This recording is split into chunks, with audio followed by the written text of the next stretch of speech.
Compass সেনাপতির বিরুদ্ধে প্রমাণ জোগাড় করে এনে পুলিশকে দিলে সেনাপতিকে বাড়ির থেকে অ্যারেস্ট করে। বন্ধুরা, চলন্ত পর্বে আমরা দেখব মোনাকে বাড়িতে নিয়ে এসে ট্রিটমেন্ট করতে থাকে কম্পাস এবং বলে, আমি তোকে মোনা ঠিক আগের মতো আবার যত্ন করে তোকে কেয়ারিং করে ঠিক করে দেখাবই।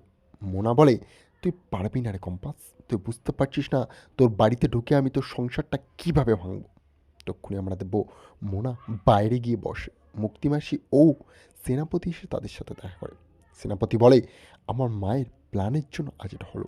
মোনা, তুমি পার্মানেন্ট আমাদের বাড়ি চলে আসতে।